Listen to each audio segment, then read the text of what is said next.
పరిపాలన సూపర్ పరిపాలన. పరిపాలన అనే దాంట్లో వంక పెట్టే పని లేదు. బ్రహ్మాండంగా పరిపాలన. నీకు ఇంకేం కావాలి చెప్పు. వాడు సీఎం ఎవడు విన్నాలేం పీకిండు పోయిసారు. ఏం పీకిండు తమ్ముడు? 3 గ్యాస్ బండ్లు ఉచితంగా ఆర్టీసీ ప్రయాణం అమ్మవాళ్ళు 15,000 ఇస్తారంట. 3 గ్యాస్ బండ్లు ఇస్తారు. గ్యాసులు పడిపోయిన వాళ్ళు ఎవరన్నా నువ్వు ఆగరు నాయన. గ్యాస్ బండ్లు అన్నావు. గ్యాస్ ఎడిపోయి కొత్తది 3 రోజులు ఉంటుంది. 3 గ్యాస్ బండ్లు 3,000. 3,000 ఎవరన్నా పడిపోతారా తమ్ముడు చెప్పు? గ్యాస్ బండ్లు కదయ్యా, మనకి మంచి పనులు చేయాలి. గ్యాస్ బండ్లని కాదు. ఒక పని చేస్తే 10 మందికి నచ్చాలి. చాలా పని చేయకూడదు. నువ్వు ఇప్పుడు కుంభకోణాలు తెచ్చివే. ఈ కుంభకోణాలలో నేను తీసిచ్చేది డబ్బులు. జైలుకి పోయాను. నాకు దోమ కుట్టింది, మలేరియా వచ్చింది, డెంగ్యూ వచ్చింది, టైఫాయిడ్ వచ్చిందని జైలుకి వచ్చాను. అవునా? నువ్వు తప్పు చేయడానికి జైలుకి పోయింది. సపోజ్ నీ గురించే చెబుతున్నా. నువ్వు ఒక తప్పు చేస్తే నాకు జైలుకి పోయేది. అవునా? తప్పు చేయండి. నీ జైలుకి ఎవరు తీసుకోరు కదా, అది తెలుసు కదా. చంద్రబాబు నాయుడు గారు అంటున్నా, వాళ్ళ అబ్బాయి అంటున్నాడు లోకేష్ అన్యాయంగా అరెస్ట్ చేస్తాడు, అక్రమ కేసులు పెడతాడు. నువ్వు పప్పు నూరుతుంటే ఆయన తీసుకుపోతారు. నువ్వు రోడ్లు వేసి పప్పు నూరుతుంటే, నువ్వు మగోడు కాక పప్పు నూరుతుంటే ఆయన తీసుకుపోతారాయా. నువ్వు సరే తప్పు తమ్ముడు. నువ్వు సామాన్య మడిసివి, నేను సామాన్యుడిని. నిన్ను తీసుకుపోవడం ఒక లెక్క. ఆయన సరే ఒక అమ్మకి అయ్యకి పుట్టినాడే కదా, మడిచి ఆయన కూడా కాదు హోదాలో ఉండొచ్చు, ఒక పదవిలో ఉండొచ్చు. నువ్వైనా మడిచి నిన్ను కోసిన ఇద్దరు, నన్ను కోసిన ఇద్దరే. నువ్వు తప్పు చేసి నేను తీసుకుపోరు కదా, అవునా కదా? తప్పు చేసిన చట్టానికి ఎవడు అయినా సరే ఒకటే. అరే చంద్రబాబు నాయుడు అన్యాయంగా అరెస్ట్ చేశారు, అందుకే నేను సానుభూతి వెళ్తాను అని చెప్పి పవన్ కళ్యాణ్ వాడు సోదోడు, వాడికి ఏది తెలియదు. ఒక సినీ రంగంలో వెళ్ళిపోతుంటాడు. నోటి మాటగా జనాల్లోకి వచ్చి తెలుసుకోమను. సినీ రంగంలో మాట్లాడితే కుదరదు. జనసేన టీడీపీ కలిసి వస్తా 160 సీట్లు గెలుస్తా ఉన్నారు. నువ్వు 160 కదా 6 సీట్లు కానీ 2 కలిసి 6 గెలవమను.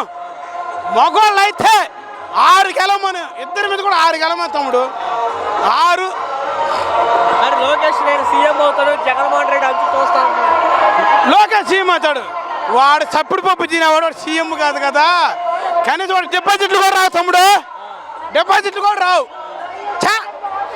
వాడు మగోడు అయితే మా మాచారం నియోజకవర్గాన మా పిన్నెల రాకృష్ణారెడ్డి ఓడించుకొని పొమ్మను. టీడీపీ మగోళ్ళు అయితే రమ్మను, మగోళ్ళు అయితే రమ్మను, గెలిచి ఫామ్ చూపిమను. అంతమించి ఏం లేదు తమ్ముడు. నోటి మాటలు వేరు, ప్రజా సంస్థ వేరు. ప్రజల నిర్ణయం. నువ్వు చెప్పిన నేను చెప్పిన గెలదు. ప్రజల నిర్ణయం. చూడు మా అన్న పులివెందుల పులి దిగింది ఇవాళ, పల్నాటి పులులు లేచిర్రు ఇవాళ. అవునా కదా? అవునా? ఇదే నీ చంద్రబాబు నాయుడు రమ్మను, ఈ జనపాలన చూపిమ్మను. మరి మగోడు అయితే రాలేడు తమ్ముడు. నువ్వు 14 సంవత్సరాలు సీఎం, ఎక్స్ సీఎం. నువ్వేం చేసినావు నాకు చెప్పు. నువ్వేం చేసినావు నాకు చెప్పు. ఎక్స్ సీఎం చంద్రబాబు నాయుడు గారు ఏం చేసినావు? నీ మామ పార్టీని దోచుకున్నావు. నీ మామ ఫ్యామిలీకి ఏ అవకాశం లేకుండా చేసినావు. నువ్వు ఏం సాధించు, ప్రజలకి ఏం చేసినావు నాకు చెప్పు. చెప్పు. దోచుకొని తింటావు. అధికారంలోకి వస్తే 111 అంశాల మీద. అమ్మా నువ్వు అధికారం వచ్చినప్పుడు ఏం పీకినావు చెప్పమ్మా ముందు. నువ్వు 14 సంవత్సరాలు సీఎం చేసినప్పుడు ఏం పీకినావు చెప్పు ముందు. నువ్వు వచ్చిందాక కాదు, వచ్చినప్పుడు చేసిందో చెప్పు.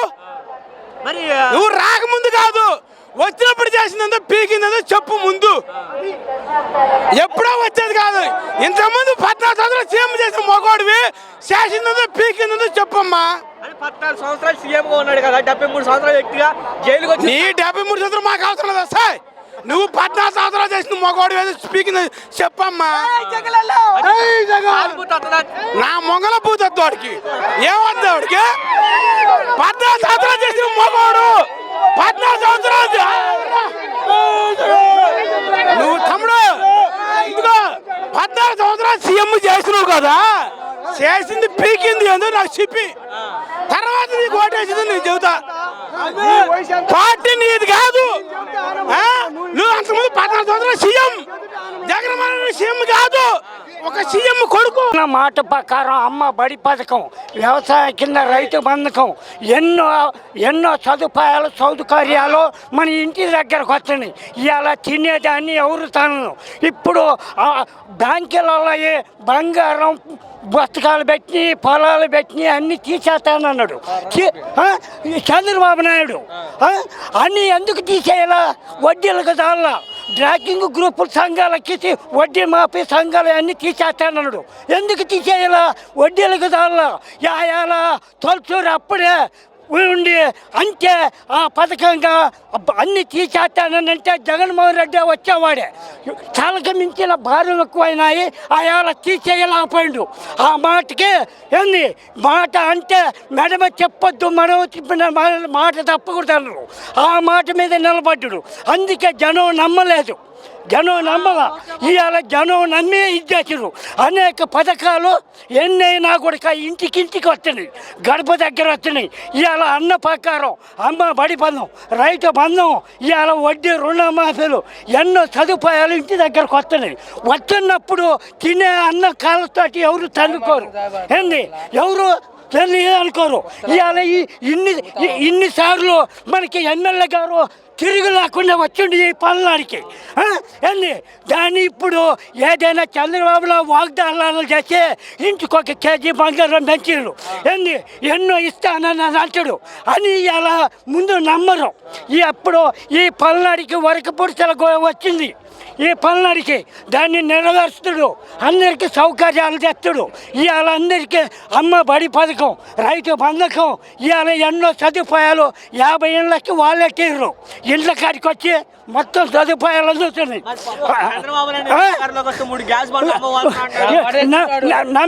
నమ్మే వాళ్ళు లేరు. మాట ఇవ్వాలి అమ్మి ఓట్లు వేసినా కూడా ఇది అని రారు. ఎవరైనా ఎమ్మెల్యేలు వచ్చి ఇళ్ళ కాడికి వచ్చి ఓటేయమని అడగటానికి కూడా అడగలేరు. ఎవరికి అడగటానికి కూడా లేదు. ఈ మొత్తం పల్నాడికి తిరుగు లేకుండా పులిగా వస్తుండు.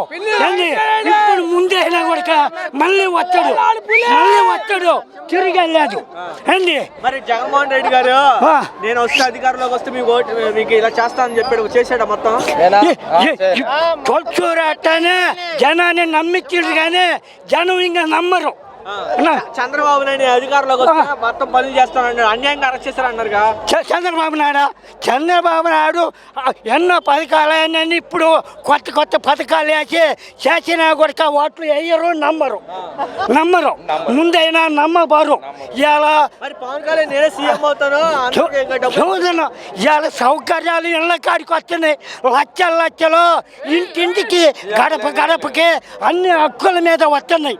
గడపకి ఏంది 50 ఏళ్ళకి వాలంటీర్లు చేసిండు. అందుకని ఇళ్ళ కాడికి వచ్చి ఆ రకంగా ఎందుకు చేయలేకపోయిండు? ఆయన పరిపాలన ఎందుకు చేయలేదు? ఇవాళ జనంలోకి ఎంత ఆకర్షించి ఓట్లు వేసుకున్నా కూడా మన చిన్నోళ్ళు పెద్దోళ్ళు అందరినీ కలుపుకొని పోతున్నారు. ఇవాళ ఓట్లు వచ్చి పైకి ఎక్కినాకనే పత్తి జెండాలకు జన్మభూమి కమిటీలకు ఇది ఉండి ఈ అయినా కానీ ఈ చిన్న చిత్కని పెద్ద అందరినీ కలుపుకొని పోతుండు. ఏంది మన వైఎస్ఆర్ పార్టీ అందరినీ కలుపుకొని పోతున్నారు.